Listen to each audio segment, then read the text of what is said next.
The day I was supposed to sell my grandfather's land, I stood at the edge of what my family called the worthless 40 acres of seemingly empty Kansas farmland that hadn't grown a decent crop in decades. To them, it was just another failed piece of the family farm. To me, it was everything. My name is James Cooper, and for the past 2 years, I've been building something beneath this land that would change everything. Not that my Uncle Robert or my cousins knew that. They thought I was just another failed engineer, too sentimental to let go of Grandpa's worthless inheritance. Look who finally showed up. Uncle Robert's voice boomed across the field. He stood by his shiny new pickup truck, dressed like he was heading to a business meeting rather than standing in the middle of farmland, ready to sign away this dust bowl and join the real world. I forced a smile, remembering Grandpa's last words to me. Patience, Ginny. Sometimes the best revenge is letting them think they've won. 2 years earlier, I'd inherited this piece of land while my uncle and cousins got the valuable parts of the farm. The working fields, the equipment, the buildings. They'd laughed when I asked for this particular 40 acres, seeing it as proof that I was just as impractical as Grandpa had been. What they didn't know was that Grandpa and I had planned this years ago, back when I was still studying geological engineering at MIT. He'd seen something in this land that others had missed, something that would make it perfect for what I had in mind. The lawyers are waiting in town, Uncle Robert continued, checking his Rolex. $5 million, Jimmy, more than this Westland is worth, and you know it. Behind him, my cousins Brad and Tyler smirked. They'd spent the last 2 years trying to pressure me into selling, watching with amusement as I wasted time out here with my surveying equipment and mysterious deliveries. Just need to check one last thing, I said, walking toward what looked like an old storm cellar, the only visible structure on the property. Meet you at the lawyer's office in an hour. Don't try to back out now, Brad warned. We've got buyers ready to move. Major distribution company. They think maybe they can use it for warehouse space. I bit back a laugh, if they only knew what was already under their feet. As their truck pulled away, kicking up dust, I entered the storm cellar and pressed my palm against a hidden scanner. The back wall slid aside silently, revealing a modern elevator. 2 years of secret construction, funded by private investors who understood my vision, had transformed this worthless land into something extraordinary. The elevator descended 6 stories underground, opening into a vast facility that would have made my uncle's eyes pop out of his head. Climate-controlled rooms stretched for acres, filled with server racks and cooling systems. This wasn't just a data center, it was the future of sustainable computing. All systems still running perfectly, Sarah Chen, my chief operations officer, reported as I entered the main control room. The geothermal cooling system is exceeding expectations. We're using 70% less energy than a conventional data center. I nodded, watching the monitors that showed every aspect of our underground operation. The facility used the natural cooling properties of deep earth combined with the latest in geothermal technology to create the world's most energy-efficient data center. Major tech companies were already lining up to rent space, attracted by the combination of security and sustainability. The Department of Defense representatives are on their way, Sarah continued. They're very interested in the security implications of our underground design. Perfect timing, I smiled. How long until the property transfer triggers the public registration? About an hour after you sign. Everything's filed and ready. The moment they record the sale, our permits and licenses become public record. I checked my watch. The lawyers would be waiting, along with my uncle and cousins, eager to finally get their hands on what they thought was worthless land. They had no idea they were about to become the laughingstock of the business world. Has the press release been prepared? Sarah handed me a tablet. Ready to go. Revolutionary underground data center opens in Kansas. World's most energy-efficient computing facility valued at $2 billion. $2 billion. That's what analysts estimated the facility was worth, between the advanced technology, the perfect location, and the long-term contracts we'd already secured. My uncle was about to sell his rights to the surface land for $5 million, thinking he was taking advantage of my sentimentality. The elevator hummed as I returned to the surface. Through the high-tech security cameras, I watched my uncle's truck returning, probably wondering why I was late to the signing. "Where have you been?" he demanded as I approached the lawyer's office in town. "Don't tell me you're having second thoughts about selling this worthless piece off." No second thoughts, I cut him off, entering the office. Let's get this done. The next hour was a blur of paperwork and signatures. My uncle and cousins could barely contain their glee as they watched me sign away what they thought was just empty land. The buyers, a shell company I created, were represented by proxy, everything handled through lawyers. Well, that's that, Uncle Robert said as the final papers were signed. Maybe now you can get a real job instead of playing around with your little surveys and experiments. I checked my phone. The property transfer had been recorded. Any minute now. Right on cue, every phone in the room started buzzing. News alerts, messages, emails, all sharing the same shocking announcement about the revolutionary underground facility that had just gone public. Uncle Robert's face turned white as he read the headlines. $2 billion? Turns out it wasn't so worthless after all, I said calmly. Amazing what you can build underground with 2 years and the right vision.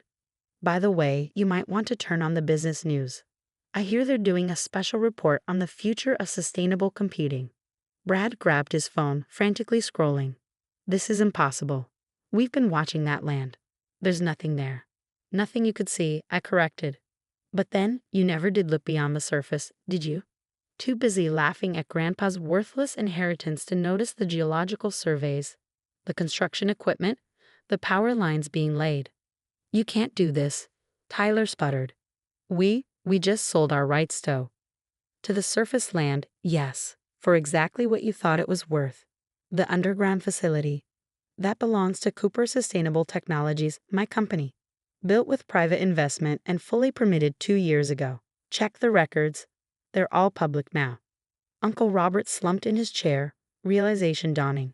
Your grandfather, he knew about this possibility, didn't he? That's why he left you this particular piece of land. I smiled, remembering long conversations with Grandpa about geology, sustainable energy, and the future of technology. He knew the land's real value wasn't in what you could grow on top of it, but then he always said some people can only see what's right in front of them. Walking out of the lawyer's office, I felt a weight lift from my shoulders. 2 years of secrecy, of enduring their mockery while building something revolutionary, had finally paid off. But this was just the beginning. The facility wasn't just about proving my family wrong. It was about changing how the world thought about sustainable technology. And now finally, I could show everyone what we built. Sarah was waiting in the car outside, ready for the press conference. I looked back at the office where my uncle and cousins were still staring at their phones in shock. Ready. It's time to show the world what you can build on worthless land.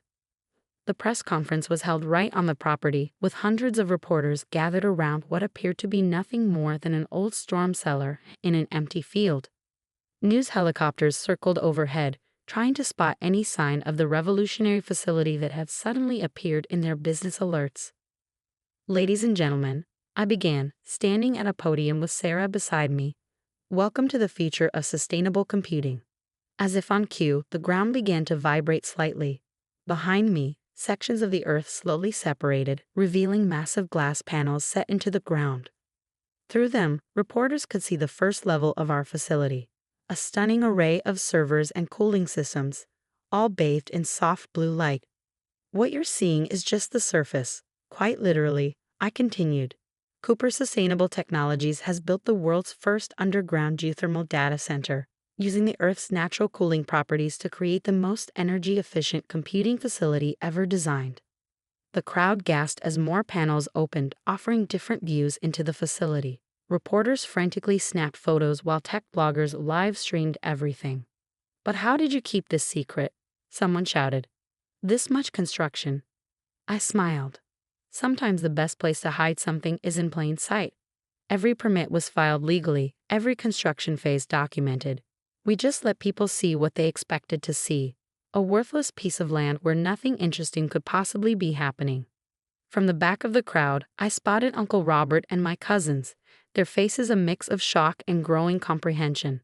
They'd spent 2 years watching trucks come and go, seeing construction equipment at work, but had been so convinced the land was worthless that they'd never questioned what was really happening. Mr. Cooper, a reporter from the Wall Street Journal, stepped forward. Sources say you've already secured contracts with major tech companies and possibly the Department of Defense. Can you confirm? Before I could answer, A convoy of black SUVs pulled up. Men in suits emerged, led by General Sarah Matthews of the Pentagon Cybersecurity Division. "We can confirm that," the general announced, joining me at the podium. "The Department of Defense has signed a 10-year contract with Cooper Sustainable Technologies. The facility's unique design offers unprecedented security advantages, and its sustainability metrics align perfectly with our green energy initiatives." The announcement sent shockwaves through the crowd. Pentagon contracts were the holy grail of tech infrastructure, nearly impossible to get, but guaranteed long-term stability once secured. "The future of computing isn't just about processing power," I continued. "It's about sustainability, security, and thinking differently about how we use our resources. Sometimes what looks like worthless land to some people is actually the perfect foundation for innovation." After the press conference, as reporters were being given carefully controlled tours of the upper levels, Uncle Robert approached me. He'd lost his usual swagger, looking older and somehow deflated. "Jimmy," he said quietly, "your grandfather, he knew about this potential, didn't he? That's why he specifically left you this piece of land?" I nodded. He understood the geology, the natural cooling properties of the limestone formations under the property. He knew it was perfect for what I wanted to build. But he also knew something else. "What's that?" "That you'd never see its value. You'd be so focused on traditional farming, so sure that land was only good for what you could grow on it, that you'd never look deeper." Brad and Tyler joined their father, both looking uncomfortable. "But all those trucks, the construction," Brad began. "You saw exactly what you expected to see," I said. "Some failed engineer playing with his inheritance, probably wasting time and money on another crazy scheme. Just like you thought Grandpa was crazy for keeping this worthless piece of land all those years." "We were wrong," Tyler admitted, surprising me. "About the land, about you, about everything." Sarah approached with another group of visitors, CEOs from major tech companies eager to tour the facility that was revolutionizing their industry. "Excuse me," I told my family. "I have some real business to attend to." The next few months transformed everything. Cooper Sustainable Technologies went public, with our initial stock offering breaking records for a tech infrastructure company. The facility's innovation earned awards for environmental design and energy efficiency. More importantly, it sparked a revolution in how people thought about sustainable technology. Other companies began exploring underground facilities, looking for ways to use natural geology to their advantage. Uncle Robert tried to contest the land sale, of course. His lawyers argued that he hadn't known of the facility's existence when he sold his surface rights. But every permit, every document, every phase of construction had been legally filed and publicly available. He just never bothered to look. "Your cousin's quite something," I overheard General Matthews telling Brad at a facility tour 6 months later. "He saw potential where everyone else saw worthless land. That's the kind of vision we need in this country." Brad's face reddened. "Yeah, we kind of missed that." The facility expanded over the next year, adding new levels and innovations. We bought surrounding properties, paying fair market value, unlike my uncle's attempted lowball purchase of my land, and built a sustainable technology campus that transformed the region. One afternoon, as I stood in the main control room watching our systems operate at peak efficiency, Sarah brought me a familiar-looking box. "Found this in the old storm cellar," she said. "Thought you might want it." Inside was my grandfather's old geological survey kit, the one he used to first identify the unique properties of this land. With it was a letter I'd never seen before, dated just before his death. "Dear Jimmy, by now you've probably built something amazing on that worthless 40 acres. I knew you would. Not just because you understood the science, but because you understood something more important. That true value isn't always visible on the surface. Your uncle and cousins will probably be angry when they realize what they missed. That's natural. But remember what I taught you. Success isn't about proving others wrong. It's about proving yourself right. I left you that land not just because it was perfect for your vision, but because you were the only one who ever looked beyond its surface value. You saw possibilities where others saw limitations. Build something that matters, Jimmy, something that will last. And remember, sometimes the best revenge isn't in rubbing their noses in their mistakes, but in showing them a better way forward. Love, Grandpa." I looked up from the letter to see Uncle Robert standing in the doorway of the control room. He aged in the past year, the family's embarrassment over missing such an obvious opportunity weighing heavily on him. Your grandfather was a smart man, he said softly. I just never understood his kind of smart. Would you like a tour? I offered.